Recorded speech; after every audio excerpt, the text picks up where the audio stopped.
What up, guys? Finally back. Just sorry for being non-existent this last couple games. I just got a new phone, trying to set everything back up. But this was playoff basketball today. I just got finished watching it. I had to tape it, but Sixers come away with a big win. Huge win today. Okay? This is playoff basketball. The rest of these games, 13 games left in the regular season, we just got to keep winning out. I don't know if there's a possible chance we catch the Raptors, but I just want to stay ahead of the Pacers and ahead of the Boston Celtics, first and foremost. Bucks have the best record in all of the NBA. Definitely a good team. I wouldn't mind. We're not going to play them if it comes down to the Eastern Conference. I don't know if they get there. I think they're very inexperienced when it comes to the playoffs. It's a different monster when you do get into the playoffs. Regular season don't mean shit. Records don't mean anything. But Embiid showed who the superior talent was. I think he's the best player on the court. He's way better than Giannis. I think the Sixers helped them out a lot by not doubling him at all. You were giving him, 2 to 3 feet each time when you were playing him. Defensively, to just give him iso ball so you could get a full head of steam. Turn him into a jump shooter. Clog the paint like teams do to Ben Simmons. You take that away, he's not going to be dropping 52 points. I thought they out-hustled us in the second half, which was able to get them back in this game. I really don't like the way the NBA has really turned into the way the NBA's played now. I mean, they shot 53s, the Bucks did. That shit's corny, man. Like, drive to the hoop. Like, it's okay you want to work the ball in and out, but to see teams shooting 50, 63 attempts a game, it's whack to me. And then all these bogus phantom fouls, like, every time Giannis went into the hole, he was getting a three-point play. Yet Embiid's getting clobbered every time. I saw, especially in the second half, he was just getting raked, and he was still getting the points because he was strong. But, I thought it was a little one-sided in that attempt. But we can't miss our free throws like we did. Transition defense is shit. They scored 32 points on the fast break to our, 8, which is, that's trash. You got to change that, especially if you're going to go into the playoffs playing like that. That is one of our biggest weaknesses. We have to change that majorly. If it wasn't for Embiid's greatness today, I think we would have slipped away and lost this game. His ability to just make shots. I also don't want to see Embiid shooting 13 threes a game. Okay, he hit 3 out of 13 or 4 out of 13. Awful. Don't want to see that. I want to see the big guy on the block. I want to see him max out at least 5 threes a game, if that. You want to keep the defense honest so you can pull guys away so Jimmy and Ben can get to their shots and their spots. But overall, I thought we were able to hit threes. We were 15 to 32, so not too bad from there. We were able to get up 100 shots. I think it would benefit TJ, too, if he could develop a floater, because every time he does get penetration, he gets penetration a lot.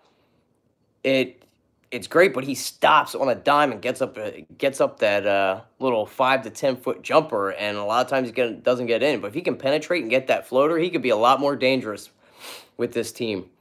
Ben, little non-existent. I thought he was pretty good, okay on the defensive end, but this was just playoff basketball right in and there. We were able to get the win and knock down our free throws at the end of the game, which is the most important part. We only did miss 9, but that's points left out that we could have happily not have this nail-biter at the end of the game. They might end up with the 1 seed. I definitely think they will end up with the 1 seed. They're not going anywhere. The last time they won a playoff game was 2001, the Bucks. So I'm not worried about them. We can just continue to win, and maintain and stay at that 3rd seed. I'm cool. If we can somehow possibly jump up to that 2 seed, we just need a little help from other teams. Because every time we're winning, Indiana's winning, Boston's on a hot streak. Toronto did lose to Cleveland. That's the last time I checked in to see what was going on with them. Like I said, I've been a little out of the loop with being in Florida for 2 weeks, and I just got a new phone, so I had to reset up everything on this new phone. Finally happy to sit down and watch some basketball back in the frozen tundra up here. What the hell did I come back to? So I wasn't able to really catch what was going on with the Sixers when I was down in Florida. So doesn't look like we did too bad. Yeah, we have to avoid Boston at all costs. That's our thorn on our side. Energy wise, in the second half, we let them get back into it. A lot of lackadaisical effort on the Sixers end, not chasing after loose balls, especially on the offensive glass. They were able to get a lot of second chance points. And even I can remember one play where DJ Wilson was going out of bounds. He's on 1 foot falling out, and he's still able to make the pass to Bledsoe, and he gets the easy two. And then Pat Connaughton, he almost went for the putback jam when there's 3 Sixers there just looking up and watching it. That shit has to change. But it's like I'm puking up and saying the same shit over and over and over and over again. That's up to Brett and the coaching staff to get on these kids to hustle. Now, Brett isn't out there playing basketball, but you run the team, get hard on these kids. I don't care if you're a coach's coach or a player's coach, yell at them. Do whatever you got to do to get on their ass. Cut their time. Give other playing time to somebody else. But I was happy we weren't out there just jacking up threes. Jimmy Butler, I thought, was huge. Quiet night from Ben. Quiet afternoon, I should say. Quiet afternoon from Tobias. So imagine if they put in their usual 18 to 20 points. This could have been a walk-away win. Bench came up okay, not too bad. But I don't want to heavily rely on the bench. You don't want them to have to play perfect basketball all the time, especially if you have a couple starters that are struggling. It's where you got to mix and match and see where the flow of the game is going. Ball movement was decent. We were about even in the rebounds. Bucks are one of the best offensive rebounding, defensive rebounding teams.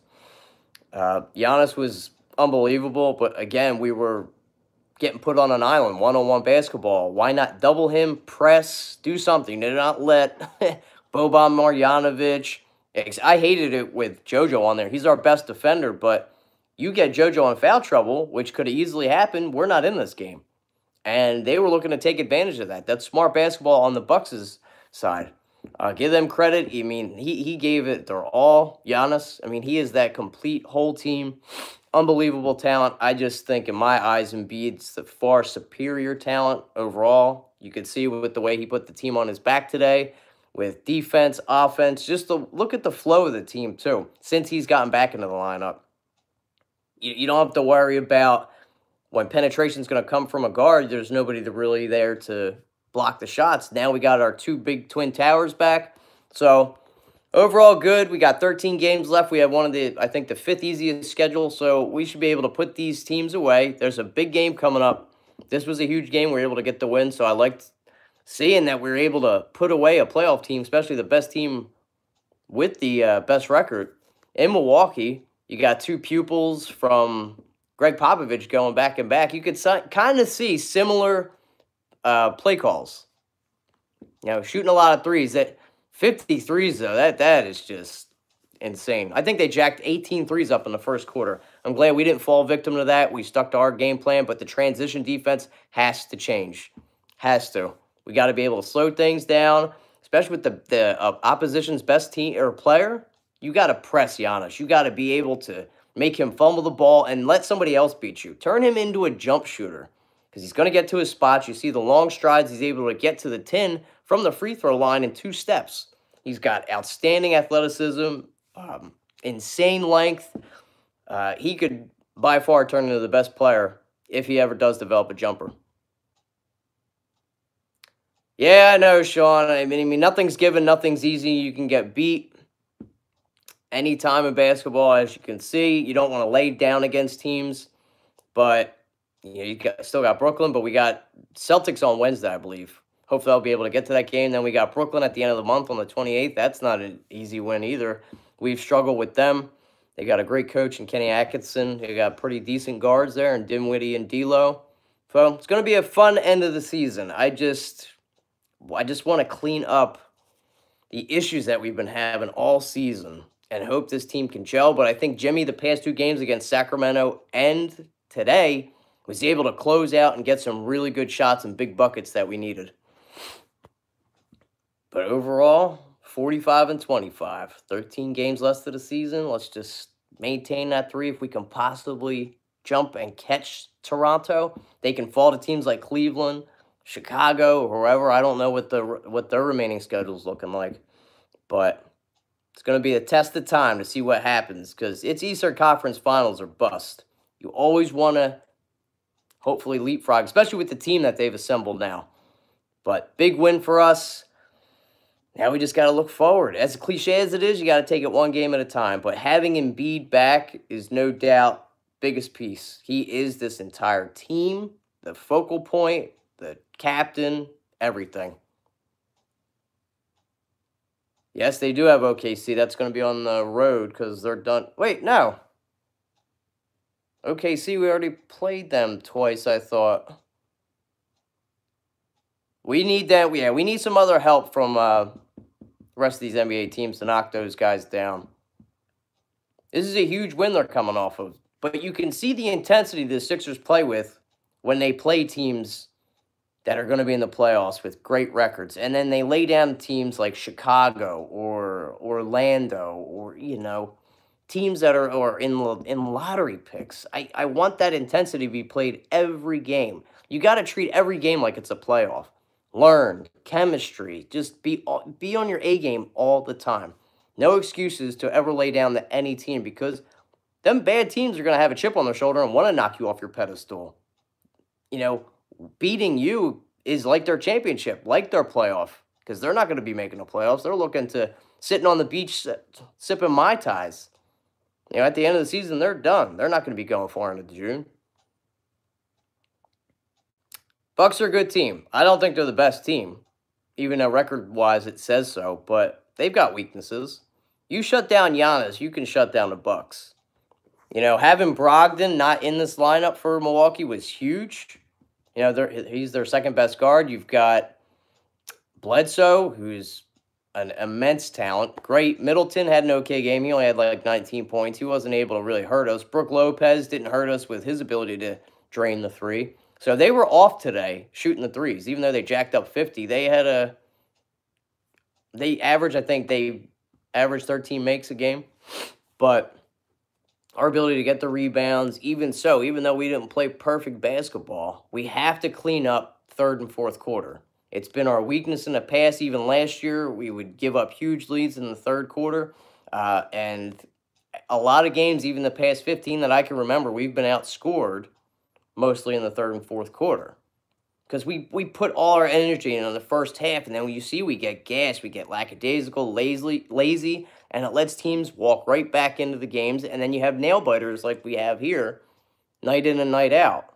Now, this team that we played has immense talent, so if you can slow them down, they're going to be able to cut any lead. They did it against Miami, but teams like Chicago, like I said, and up-and-coming teams like Brooklyn and stuff where you build these leads, you want to put your foot on their throat and just put them out of your misery. Don't even give them any life to let them have an opening or a window to get back into games. Show why you're the third seed in the East. But should make for fun. I am going to watch now the Phillies game against the Yankees since I did tape that. A little behind on everything, just trying to get back in the swing of things. But big win for the Sixers. We're able to take down the record-wise best team in the NBA. Still think you got to give it to the Dubs as best team in basketball. But it was a great win. Clean up on some stuff. Learn from our mistakes.